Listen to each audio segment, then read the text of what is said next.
Hey guys, welcome back to my channel. It is really good to have you here. My name is Tumi Pitswane and I do corporate lifestyle and vlogs for you guys. I'm so excited about today's video because it's a video that doesn't start today. It starts in January of this year when I give you guys a life update that I had a job. A couple months back I gave you a job about university versus work. A couple months back my best video, which is how to apply to a graduate program.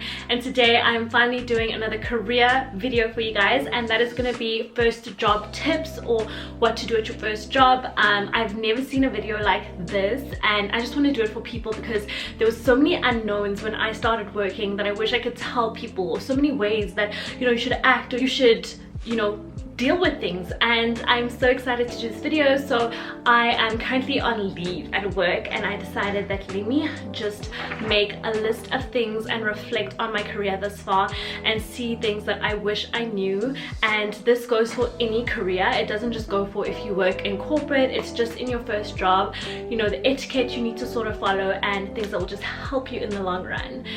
Just quickly before I start, I just want to say thank you for all your support on my videos. I'm nearly at 2,000 subscribers and I'm almost monetized. It doesn't go unnoticed and I love you guys all. But now let's get to the first job tips. Okay, obviously I have my paper here because I really took the planning process of this so seriously because I didn't want to tell you guys anything that I didn't experience or anything that I felt was misleading. So I really thought about everything that I'm telling you guys today. So let's start with number one. Okay, so the first one is quite simple, quite easy, and it is just don't isolate yourself and network. This is something that I've really sucked at my first job. My colleagues that came in with me as grads, I think they've done a better job at networking. I just find it really awkward to go to someone and ask them for their time to speak to them. I don't even know what to speak to them about, but I would say that if there's something that I wish I did much earlier in the workplace, it would definitely be network and create relationships out of my division. I think there's so much knowledge in an organization, and to be able to create those lines of communication for yourself and those relationships for yourself is so important. So definitely network. It doesn't matter if it's your first week at work, try and create those relationships very early on, and I wish I did this too. So that is my first piece of advice. My next piece of advice is don't assume anything. Don't be too smart. Think you're too smart, you can't ask stupid questions, because when you assume things then you get things wrong. It takes a longer time, your bosses can get frustrated with you. So definitely just don't assume anything. If you don't know something, ask. Or if some job is given to you and you think you know what to do but you're not certain, like, you're gonna waste a lot of people's time if you don't just ask. And I know sometimes you do have pride and ego and you feel like I got these grades in varsity so I should know this, and I don't want to be asking too many questions and seem dumb. Don't do that. Definitely ask, don't assume. And if they understand you're young, you just started your first job or you just started your new role, they will understand. And actually in the beginning they're more lenient to you not knowing than if you're like 9 months in and you say you don't know it when you should have known it in the beginning. So definitely don't assume anything and ask your stupid questions. The next piece of advice is a piece of advice that I learned very quickly, not in the best scenario, but that is to leave a paper trail. Whenever you have a conversation with someone, follow up with an email so there's written evidence that you spoke about that, because you don't want to be in a situation where you spoke to someone and then there's no paper evidence and your boss asks you, where's this? And you're like, no, I spoke to someone. And they're like, okay, show me. And you just like, no, but we spoke.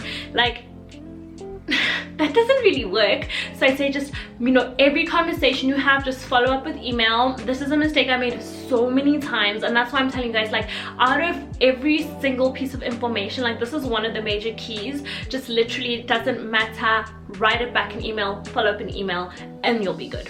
The next thing I would definitely say is it doesn't matter if it's your first week or your first month or your first year there, it is important to have a backbone. There are going to be people there who will take your knowledge and impart it as their own. There are people that are going to take your ideas and they're going to put it on as their own. And maybe because you're a nice person, you don't see it like that. It'll probably be like that. So have a backbone. If you think of an idea and someone else takes it, don't be like, oh no.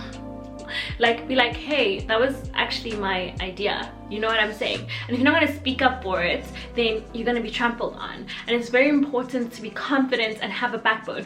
Obviously, do it in a respectful way. There's no reason for you to fight back if someone does something like that to you, or if someone starts bullying you at work, or if someone starts making fun of you.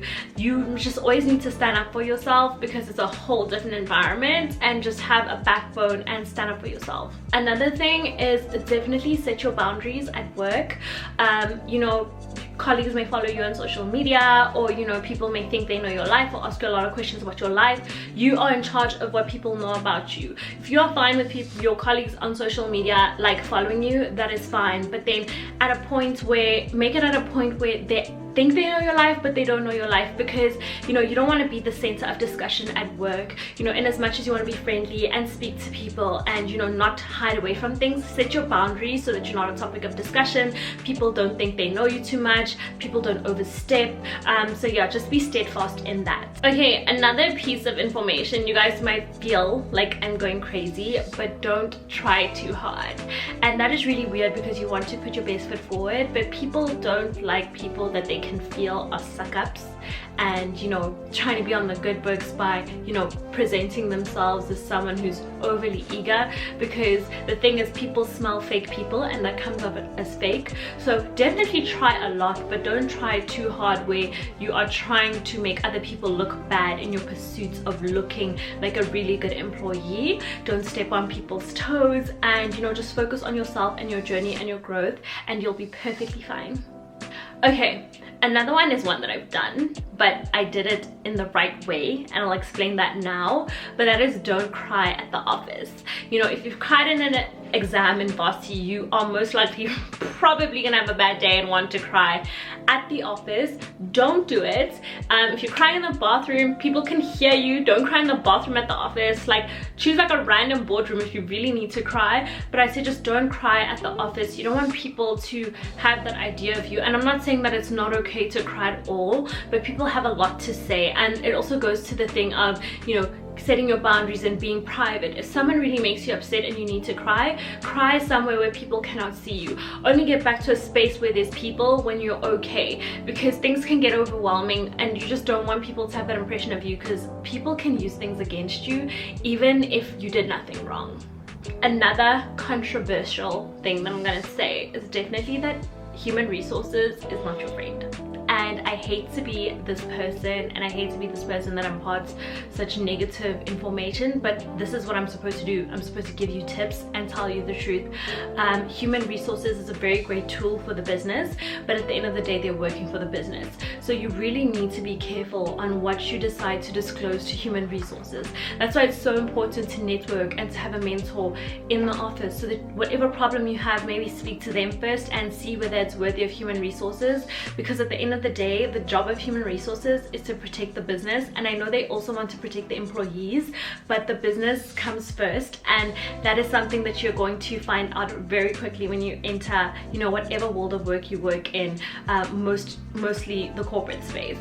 Another piece of advice I have for you guys is be organized. As a junior entering the workspace, you are going to be doing a lot of admin, and that is not because they think that you're an admin person and they hide you from varsity to just do that stuff for them because they're lazy, but it's because you need to start from the bottom up to get to know a lot of things. The seniors also started in a place where they did a lot of organization and admin, and that's just, you know, the unfortunate thing of it. And you may not like admin, you want to get more into, you know, what's happening, you know, on the field, but you will get there, and the quickest way to get there is just do the admin correctly and be organized at all times. Another piece of information would definitely be, don't wait for work. You need to be proactive. If you see that you're not getting a lot of work as a junior, you know, go to your bosses, send them an email, be like, hey, I'm keen to help on any of the stuff, I'm keen to help in any way that I can, is there any way that you need me? Seem proactive, and that's a way of showing that you are determined to grow in this firm, and not in like a cocky way, just like, hey, I'm a team player, I want to help. And you know, it's very important to be a team player, especially as such a junior, because you want to be the type of person that people want in their spaces, in their divisions, you know, in their projects. So the last piece of advice I would give you guys is definitely don't sacrifice your growth you know what you need to do to grow, you know where you want to grow, you know how you need to grow. So that is something that you must never sacrifice. If you feel that you're not growing, bring it up. If you feel that you're not growing, move somewhere else. If you feel like you're not growing, change it, because it's so easy for you, especially as a junior, to be sucked in where you're just there doing nothing, and you are just there, you know, being a placeholder. You're just there being another statistic, and you don't feel like you're growing. And it's so important, because especially a lot of us right now out of varsity, we are going to take the first job we get without many options because of the economy, and then from there, you know, you're stuck in a place where you don't know where you're going to grow from this space. This is not what you initially envisioned for your career, but it's so important to put your growth first. Be selfish in your growth and just find ways to grow in the situation that you're in. Alright guys, short and sweet, but that concludes my first job tips video. I'm so excited to share this with you guys. I'm so excited to be making more corporate videos for you guys. And if you guys love this video, please like, comment and subscribe. My friend Valentia Hewlett and I are actually making another video, which is going to be like a Q&A on how it is working in corporate. It doesn't have to be serious. We're going to be answering any other questions you guys want to speak about, you know, whether it's dating and being in a corporate job, or friendships, or family, or saving, or whatever. Like any question you guys have, you guys can shoot it down in the comments below, and we are sure to answer it for you guys. There's going to be a part on my channel and a part on hers, and we are so excited to get this information for you guys. Thank you so much for watching my videos. Thank you so much for the support. This concludes the video, and I will see you in my next one. I love you guys so much. Mwah.